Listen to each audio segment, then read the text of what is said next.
Are you an overwhelmed SaaS founder ready to make the leap from leading a team to leading an organization?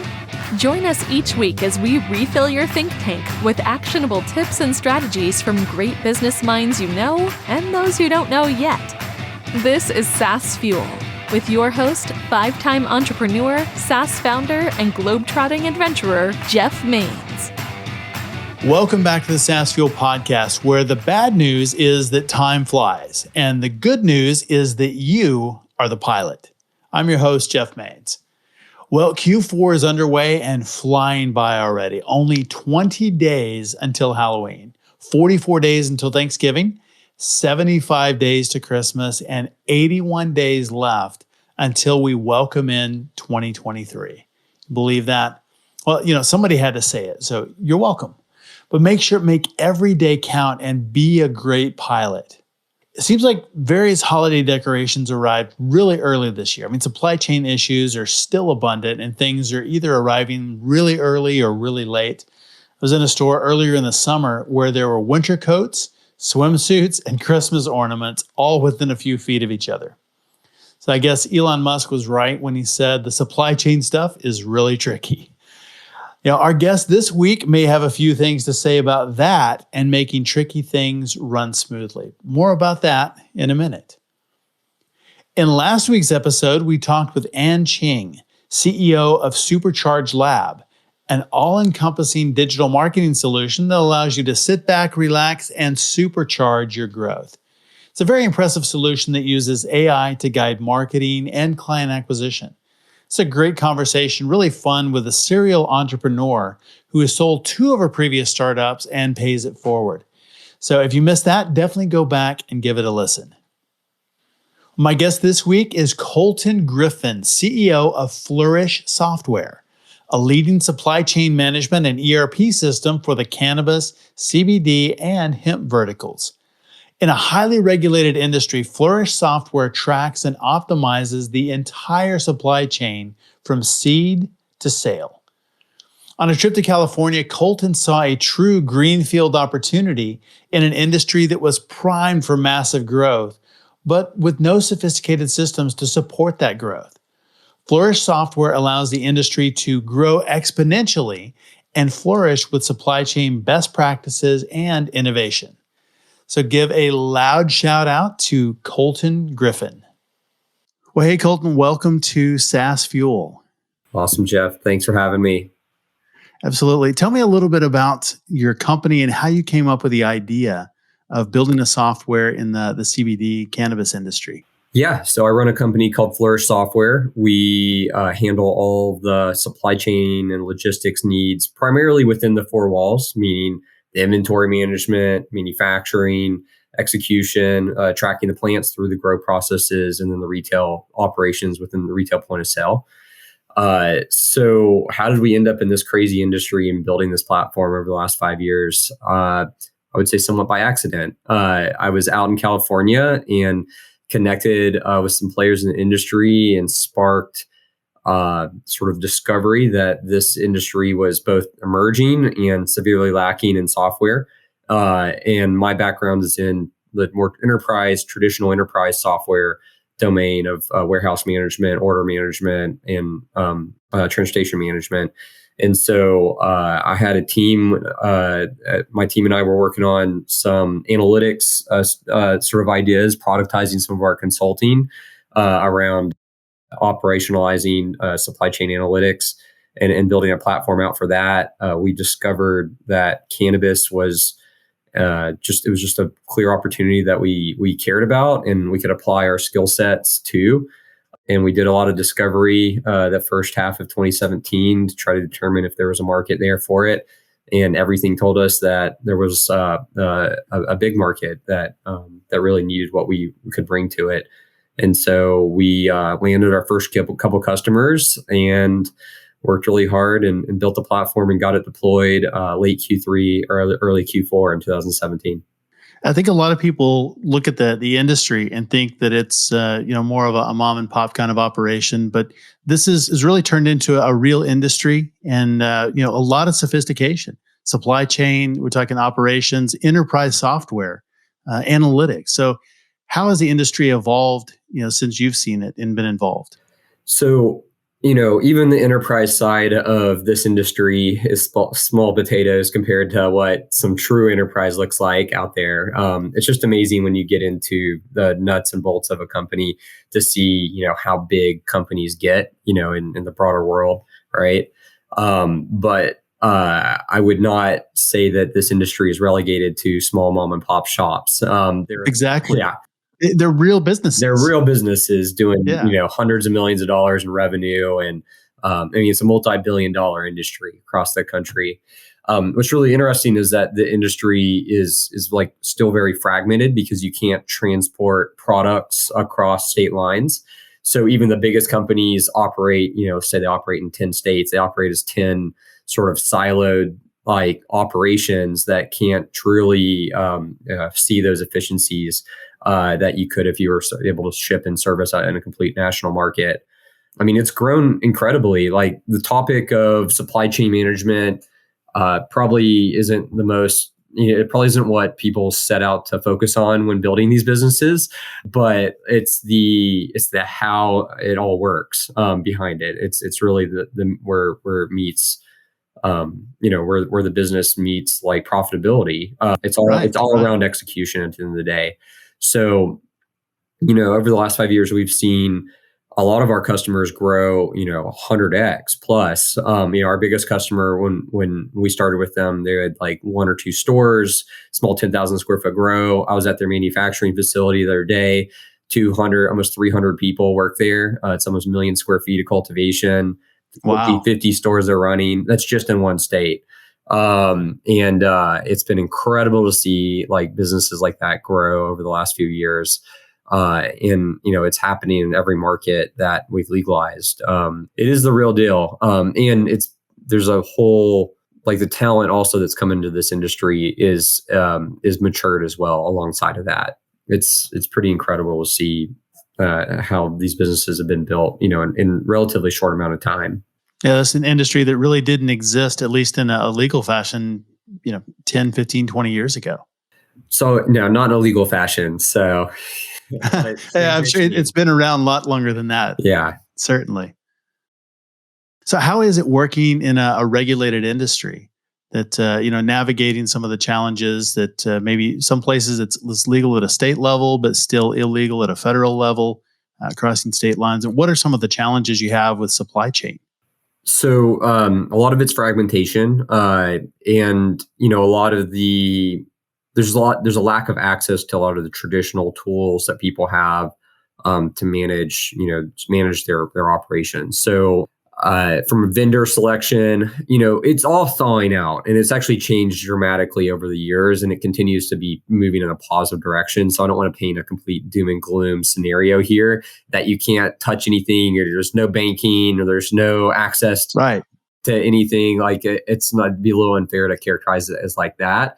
I would just say institutions are starting to say okay and process, and cards are accepted now in a lot of places. It's not just a cash business, but it is changing. Small moves, but I would say everything in this industry is twice as hard as it should be, because there's a lot of red tape. There's a lot of one of the big challenges is just like the number of regulations, and the frequency in which they change, and like having to adapt to them and very, very quickly, right? So we'll see new rules change on packaging or testing, or, like all these crazy inspections that people have to go through and these audits.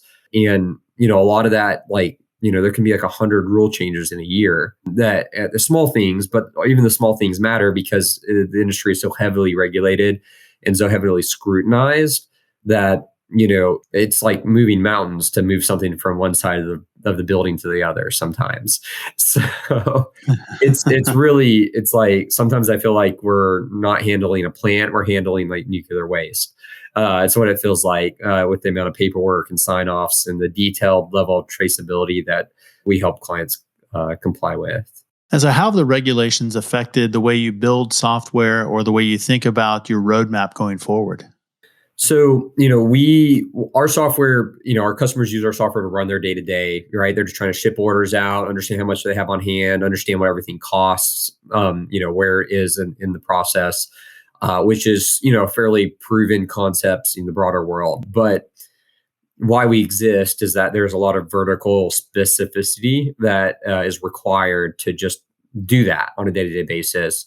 One of the key pieces of that is remitting data back to the state track and trace system. So, that system, a lot of states have a system in place in which they want all the operators to report their inventory and the movement of inventory.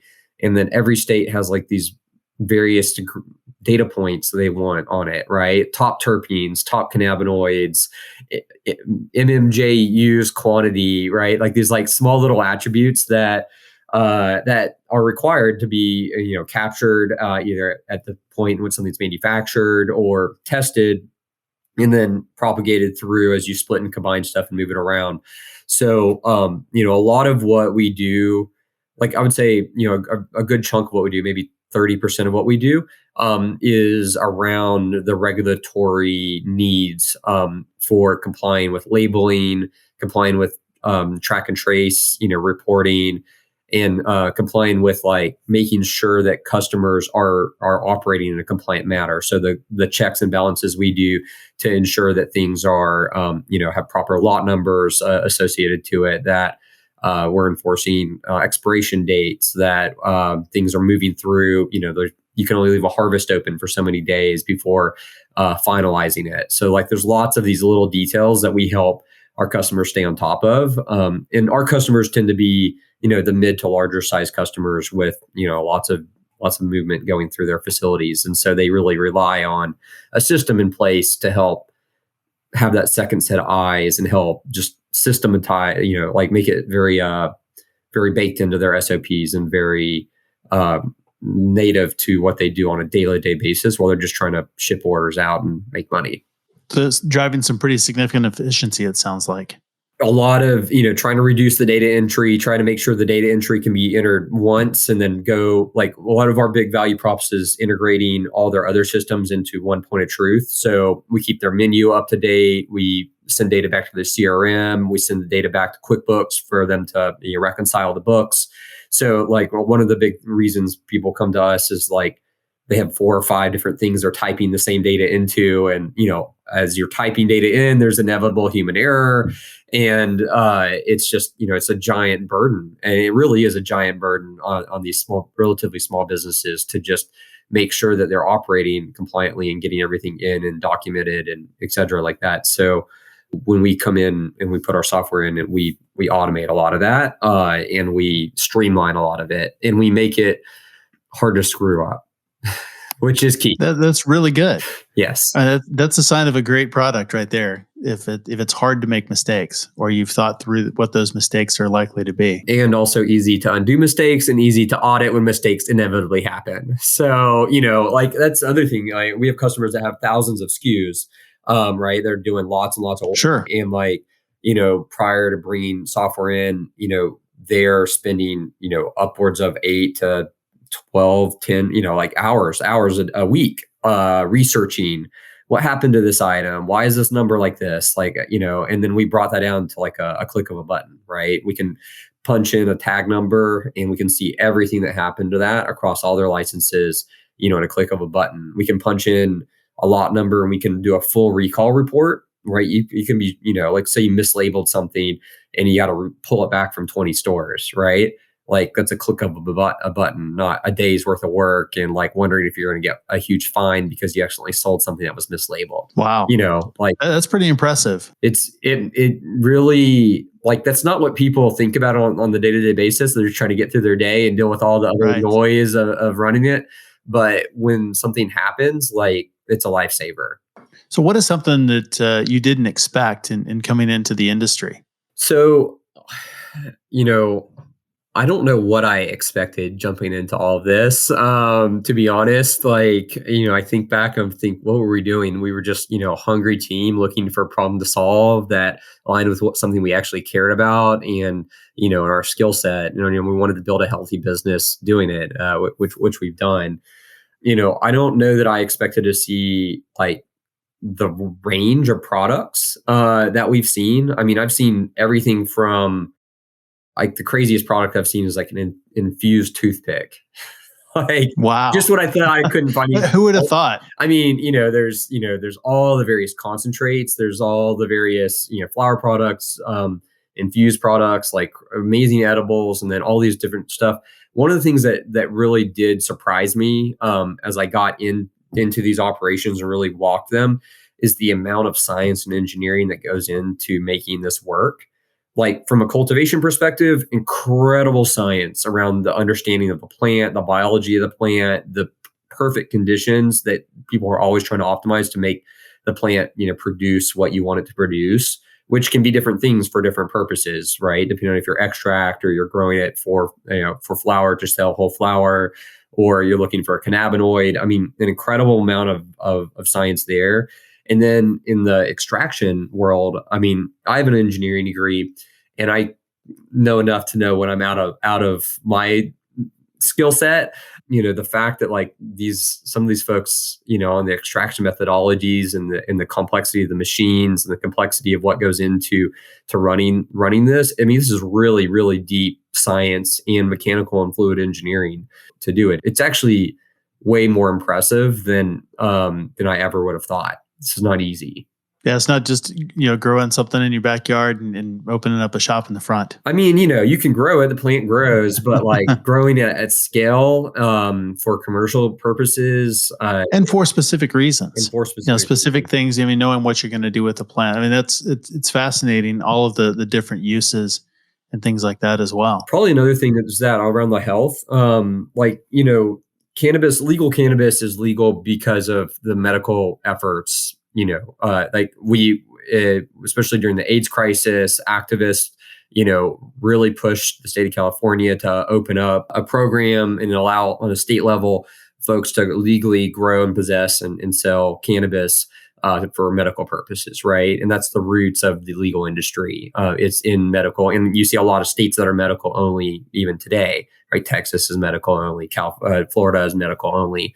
So, I think that if you're not a patient and you're you like watch the late night talk show, you're like, yeah, smoking weed for my glaucoma, right? Like because because quickly as things built over time, people wanted recreational access through the medical program, and that kind of relaxed. Right. And now we have recreational cannabis, right? We've achieved that in a lot of states around the country. But similar to the science of the plant and the science of making the product, the medical uses of the plant are really significant. And, it's actually positively affects millions of people's lives and gets them off of drugs, and, is sometimes the only thing that's worked for pain management, inflammation, sleep, things around some certain cancers and side effects around it. And there's, this huge litany of like medical ailments that people use cannabis for in various forms and various formulations. And I think that's incredible. And it's something that we have to continue to talk about and have to make sure like that doesn't get left behind in the rush for recreational, cannabis, because the medical piece of it is truly transformational, and it's disruptive, and it's a huge step forward for like society, right? It's in all of our interest to get grandma off of like 8 of her 12 prescriptions, right? Sure. This is a better quality of life. It's a lower cost of healthcare for us as a society. It's a healthier, there's not adverse outcomes, with all the drug interactions and with each other. And I think that's really materialized in the country. And we've seen evidence now of reduced opioid use in states that have legalized, and we've seen that happen across the country, and even in the CBD world. I mean, I don't know how many folks that have used CBD since the Farm Bill passed and that exploded. But I also know anecdotally lots of folks that don't have access to medical cannabis that still have access to CBD and find that useful for sleep and for anxiety and for some of the uses that some of the claims that you can make there. And so when we fully get, medical cannabis legalized across the entire country. And we continue to invest, much more in the science and the process between delivering that. I mean, I think that there's a very bright future in front of us as far as like plant-based medicine, and that really being a big plus for everybody. Yeah, that makes sense. How do you think that regulation or challenges in the industry have driven innovation? How have those constraints pushed things forward? Well, I would say that a lot of the software in this space wouldn't exist if it wasn't for the stringent regulations that are here, right? We've built ERP-like software and made that accessible at, a very affordable price point for folks that, are running small businesses. And I think that that is pretty cool. I mean, I come from a world where like you're 30-year-old technology, you're trying to stitch it together. It's a multi-million-dollar projects, 100 people on the project over, a couple of years trying to, it's hard, right? Enterprise software is hard, and it's hard at a big business to like, align the data across all the systems and have a single point of truth and have it all do it. And now we've built that. We built that here and we've scaled it. And it's really fun. And it's really pretty incredible. And so I think, some of the regulation has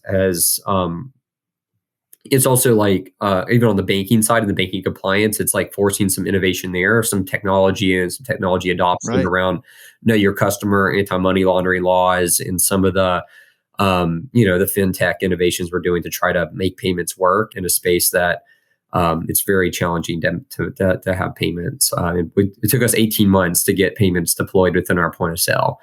And it's definitely a challenge. Just wading through the BS and, and then getting the legal right, and then getting the agreement right, and then getting it launched, like, and doing it compliant in a compliant way it was very challenging. I think that also, because cannabis has existed in the shadows, like in an illicit market for so long, can't ask for people for help. You become very innovative to do it yourself. So there's like a natural, there's some pretty interesting, I think, innovation that it's not regulatory. It's probably it's not regulatory driven. It's driven because regulatory systems wouldn't allow people to use traditional tools, right? So you kind of have to come up with ways to do it yourself. So on the operator side, I mean, there's some creative solutions people have as how they run their businesses and how they figured out how to make things efficient and do things, like indoor cultivation is an innovation of prohibition, right? I mean, people didn't like wake up one day and say, I really want to grow all of my crop indoor. They said, well, I want to grow this crop and I got to figure out how to make it do it and grow it indoor. Right. And so all of indoor cultivation and all the innovation around making that efficient and making that work at scale is all a product of prohibition. No one would ever be growing cannabis indoors. I mean, now they can. Now there's a huge argument to it, especially once you've sunk, hundreds of millions of dollars into these facilities across the country, or billions of dollars into these facilities across the country. But, that whole category of cultivation and all of the stuff around it is a product of prohibition. And I think it's interesting how some of that is spread out into other areas as well. Mm-hmm. So just advances in hydroponics. Totally. There's some interesting tech companies. Yeah. Yeah. Inner city vegetable gardens, things like that. I mean, growing inside. And so now you've got, you can't have a farm in the middle of the city. Well, actually now you can. Yeah. And so it's some of those same types of innovations that are being used. Well, and you're also looking at like, can you take inputs and like get more yield out of it, right? A better, more consistent year-round yield with like more crop turns, right? A lot of the big metrics we look at in cannabis is like how many crops can you get out of the facility? You're looking for 5 or 6 a year. And it's a very strict schedule. And there's a lot of process and technology to try to maximize that because you have a square footage and you're trying to maximize the output of it. And so taking those principles and that stuff and taking it into traditional ag for food is, I mean, there's a lot of companies out there that have raised a lot of money that are doing that. And I think that's pretty interesting. And it allows you to do more local production and, maybe a better product or healthier product or, more efficient product. Well, we're going to take a quick sponsor break. And when we come back, we're going to talk about one misconception in the industry that is not true and set the record straight after this. Ever feel like you're in uncharted waters? Wish there was a checklist or clear path to follow for your stage of growth? We are the one. Champion Leadership Group helps SaaS founders scale from $1 million to $10 million to $20 million and beyond. Only 1 in 40,000 companies grows to 10 million in revenue. The rest stay small or die along the trail. Building a business is treacherous if you go alone. Instead, travel with experienced SaaS founders and expert guides who help chart your course to consistent results and provide support every step of the way. Create your free growth map today at championleadership.com. Welcome back to SaaS Fuel. My guest today, Colton Griffin, CEO of Flourish Software. And Colton, tell me one misconception or one thing that people believe about the CBD or cannabis industry that is just not true. I would say that if you think that stoners are lazy, you haven't ever worked anywhere near this industry, where it is some of the hardest working people that put up with some of the most insane, levels of frustration and barriers and challenges that I've ever seen. I mean, that's one myth I would bust pretty quickly. That's really interesting. Because there is a lot of innovation, and we were talking about that earlier, just innovation, and people have come into the industry from a lot of other places and bringing their expertise. I mean, that's how you're here. You've got the supply chain expertise and have come into the industry bringing, those best practices. There's a stigma that using cannabis, there's a stigma and sort of a pop culture persona that's stuck on folks that use cannabis or the term stoner. But I always say some of the smartest, high functioning, hardest working folks use cannabis on a regular basis that I see in and outside the industry. And to think that the industry is only around 20 somethings that want to smoke weed after school or, college stoners is totally not true. What I think is amazing is that this industry literally services everybody across every demographic and every age group and every income group. It's all these myths that the war on drugs has created and perpetuated in ads and just sort of stuff like that is it just needs to go out the window. And I think it's quickly is going out the window. So that's one myth that I would bust pretty quickly. That's a really good one. And I think that is the perception a lot of times. And the more that I've had conversations like this, the more that I've learned just the level of sophistication and how far the industry has come. Yeah, it's impressive.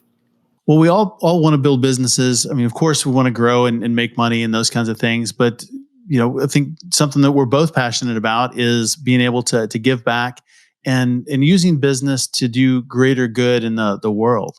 So tell me a little bit about how you're doing that and how you see businesses being able to affect the community. So, I think this is one of the more important topics out there right now. Everybody, we all build a business to make money at the end of the day, right? We have stakeholders and shareholders, and we have to make profit, and we have to grow, and we have to make sure everyone has, a healthy paycheck. And then past that, though, I feel there's a big need to have a bigger why and a bigger purpose and a bigger effect on society past just that, that next, revenue target. 100%. And so, I think a lot of us, and me included, have felt that, we need to search for that. We need to continue to talk about it and stay focused on it. And as you become successful in your business, it gives you that freedom to do that. At the early stage, you kind of have to be focused on just making it work, right? Right. You have to make sure you're making payroll. You have to make sure you're making, that sales goal. You have to get the tech right. You have to, get the people hired and all that. And so it's important to have that, your culture right when you're early, and think about benefits and think about budgeting for benefits that make sure that your team's taken care of and that you're building a positive, inclusive culture that, that helps you get there and be successful. And then as you get further along, we're looking at how do we take our platform and how do we, do an outsized, how do we affect change in a better way with the platform we built, right? So we have a really cool social equity program where we've helped a number of companies implement software, and we've given our software to them for free to use as a competitive advantage and as a tool to train them and get them, just get them a better set of tools to be competitive, coming from a disadvantaged background and coming out of a social equity program, which is a hot topic in cannabis, trying to help people that have been in the industry prior to legalization, find a path to success within this market and grow. And so the social equity program that we put together a year ago has been really cool. We had a piece we put out last month, I think, or earlier this month, profiling one of our clients in San Francisco who's seen a ton of gains. And then also just the reward of like training the people on how to, use software and understand these skill sets that are very translatable, for the rest of their career. I think that's been pretty cool. Another thing that we've been working on is on the environmental side, really as a software company, like the most important thing that I see us all facing is climate change. Right at the end of the day, like if we don't have a planet to live on and we're systematically destroying every ecosystem that on this planet, like it doesn't really matter, what piece of software we sell or what, what we're doing if we don't have a place to live. And so, I really work to try to map what Flourish is doing as a software company to some level of environmental change and environmental mission. And, sometimes it's a challenge just because we don't have a lot of physical assets. We don't purchase things. We don't, like we all work from home. So we have a fairly low carbon impact. Like we don't have a commute, like from an infrastructure perspective, our server, like we don't have a huge infrastructure spend realistically. And, Amazon and where we host, like they work to offset a lot of their energy usage with renewables, right, which is really cool. So, one of the only areas I've seen us to be able to kind of do that is just to to really draw attention to clients that are, that are following good environmental practices and, folks that are like really hitting it hard on good packaging. Like packaging and plastic is one of the biggest waste, streams in this industry. And so, we've really tried to highlight, how people can look at packaging and, reduce the plastic in that, highlight companies and clients that are doing that right. And, and advocate for regulators to, maybe revisit some of the tagging rules that generates an incredible amount of waste in this space with these like large plastic tags that go in like every single plant. It's kind of crazy. So, talking about it and talking about the issues and highlighting what's good is just like a way that as a software company, you can use a voice to, to draw more attention and to, sort of start to move the needle in the broader world. That's good. Real big proponent of getting the team behind the mission and vision of an organization. I think that's one of the most important things that you can do as a business owner is really have a strong mission and vision and get the team aligned. So how do you get your team aligned with that? How do you keep them on track with the mission and vision of Flourish? I mean, it's all around communication. We live in Slack. We've been longtime Slack users, longtime Zoom users, like way before Zoom was cool. And, when you have like a remote team, a remote first team, I mean, you have to build and you have to find champions to help like build culture, across the team that doesn't see each other and talk to each other every day. So we have a couple of channels in our Slack channel where we, post fun stuff. Like we as a management team talk about engaging, the departments, finding like setting up events or setting up activities to, to encourage cross-department communication. We do these things like burn and learns where we'll take a topic and have someone present on that topic and, and like allow people to ask questions. So and then, we have regular, regular team meetings. Like we at least once or twice a month, we'll have a whole company meeting just to get everyone, kind of go around, like give everyone updates, allow people to ask questions. It's just like over communication is the goal, right? It's just trying to make sure everyone has someone to ask them how they're doing on a regular basis, that pulls them into some unstructured time to talk and just get to know each other. And then, formalize some of those company updates and department meetings so that we're all aligned with what we're working on and what we're talking about. So what has been one of your biggest challenges as a leader in leading a team, especially a remote team? I think one of the challenges that, I've had with building the team is just continually, like, we have a very big product that we manage. And so continuing to sort of refine what that mission is as you're finding product market fit is sometimes a little bit challenging if you have a wide product that touches a lot of different segments, to say like, hey, we're not switching directions A and B. Like, it's all really around one final product. It's just like, from a dev perspective, it does sometimes feel like we're doing whack-a-mole across various initiatives and streams. And so, like, one of the things has been keeping everybody aware of what keeping the right hand aware of what the left hand's doing, which is kind of why we implemented all of these like team meetings and company updates and company meetings, is because when we have like siloed departments, not knowing why the project you're working on really relates to another department, like, sort of can sometimes like make people question, why am I doing this? Why does this matter?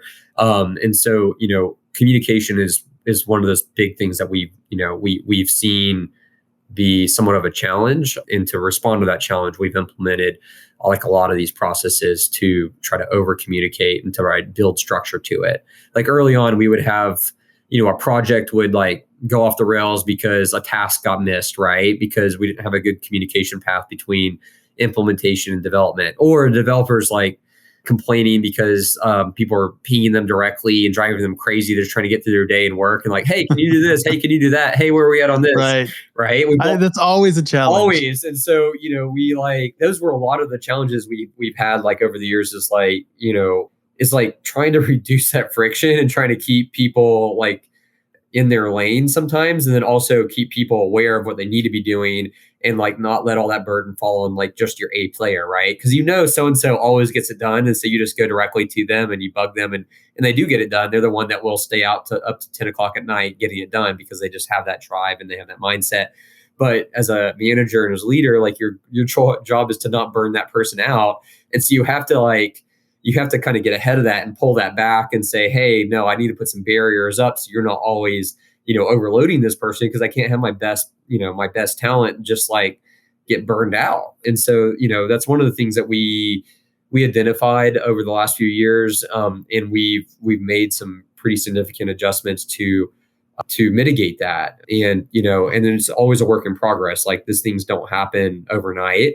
And they don't, and those changes they have to be maintained. You have to continuously revisit them and optimize them. And so, I'm a big believer in continuous improvement. I have an industrial engineering degree, so it's just like baked into like my core is like, look at a process, and like at least every year, you should be revisiting all of your processes, especially in an early stage company. I mean, really important. We've redone all of our processes generally every year, if not every 2 years, and sometimes more frequently if it's a higher growth area of a higher growth department, because it's just, you have to do it. And so, that's one of I would say it's not necessarily a challenge. It's more of us like looking at what is challenging about what we do and like trying to eliminate that. And, it's one of the things we do really well here at the company is be okay changing and encourage that feedback loop so we can stay on top of it. That's absolutely critical as an entrepreneur and as a growing organization, is not only accepting change, but loving change. Yes. Because that's what the whole business is. It's lifeblood of it. If you're not moving forward, you're going to get left behind. So, right. And, like just this year, we redid our dev processes for like probably the 5th time, at least major ones, where we, clapped some projects together because, the team size changed, the project work changed. And, we looked at how we were working. We were like, it seems really inefficient, right? We're like maintaining multiple streams of work, but like really at this point now, like these, we need to collapse it into one, and like we need to adjust like our meeting schedule and our meeting cadence so that, we're not, just what was working a year ago or 2 years ago just felt like it wasn't working. And then suddenly, literally within a week or two, we're putting out more output with, the same team, and we're hitting the deadlines like more accurately. Like, we're going from like a we had dropped down to like 50% of goal, and now we're hitting like 80% of goal, which is like a gold standard, right? No one hits 100%, and we're pushing code, and it's true. And then also just like some really significant feedback loops to like eliminate some some friction on the user side. We just we really saw everything unlock, and it unlocked really quickly. But it was about, I would say, about 2 to 4 weeks of sort of adjustment and assessment. And then like as soon as we assessed it, we just like dropped it in like literally like within days. And, we're still small enough you can do that pretty quickly. But, we've tried to build a culture around like that not being scary. In some organizations, if you did that, like people would just be paralyzed and frozen and not know what to do, for the next 2 months. And then you have like 40 hours of meetings discussing, do we want to do it? How do we want to do it? Like, did it work? And, we've really built our company around just like getting it done. So just do it. Yeah. And it be very successful at that. That's really good. So, change is definitely a part of what we do. We talked about how the industry has changed, technology has changed. What do you see the world looking like in 5 years? How do you think it will change? I think that we're just killing spreadsheets one day at a time and automating everything, right? So interconnectivity between applications and systems is the mega trend that, we're certainly championing, and certainly I see building. I see that, the more I see machine learning coming into play in an operational fashion in a much bigger way than it is even right now. There's been huge gains. We were building some machine learning stuff like 5-6 years ago to do some really cool stuff. And now all the technology has come like so much further. But you have to have the fundamentals in place before you can build the cool stuff. And so I feel like, sad but true. It is kind of true, right? Like you kind of have to have, you have to have a set of data like to learn off of, and you have to have a set of systems that you can then, automate the button being pushed or the prompt being fed or the data element appearing on the screen. And so I see that just continuing to build, and I see it building, those technologies are kind of expensive or, hard, or skill sets are expensive to go do it. But I see that just coming further and further down into like the mid-market and the SMB market, and being more and more productized. I do think that a lot of what, I'm looking across our app, a lot of the stuff that we do is going to even be happening faster and with less humans in place, because, frankly, we can train machines to do a lot of it. And to click one button and for it to go and do, something that used to take like someone's full-time job to do. And it's about systems, it's about connectivity, it's about good, clean data, it's about good standards across code and how applications talk to each other. And I think, over the next 5 years, we're just going to see a lot of people freed up to do something that's a little bit more interesting than what they're doing today. That's great. I think that's absolutely true. There's so much more opportunity ahead of us and how technology will transform, but certainly the integration. I think that climate change is the thing that we all have to face. Like, we just have to talk about it daily and talk about how what we do and how we live our lives, affects the planet and ecosystem that we live in. And so I think that I think one of the most exciting things about working in this industry is not just the cannabis from a recreational perspective, the cannabis from a medicinal perspective, transforming medicine and lowering our cost of healthcare and allowing people to have better health outcomes. But I think that hemp, the cannabis plant, the low THC cannabis plant hemp, has the power to transform industries in a way that like goes far beyond what cannabis has. So I think that we're going to see plant-based plastics. I think we're going to see fiber be a very big thing that it's going to take 5 years for it to be real. But, it's coming, and we're making good progress on that. I think that the exciting thing about hemp is that you can grow it a lot without the petrochemicals that we put on soybeans and corn. And so I think that hemp seed in USDA finishes approving that for animal feed. I think that's going to be a huge step forward and lower the carbon impact for agriculture. Interesting. Yeah. I mean, I think that, we put soybeans and corn, we put an incredible amount of oil in on that. Right. Our agricultural fertilizers are petroleum based. And that's how we're able to feed the world. And we have to change that. I mean, we have to get back to an agricultural system that's more in tune with the natural environment, doesn't rely on the oil industry.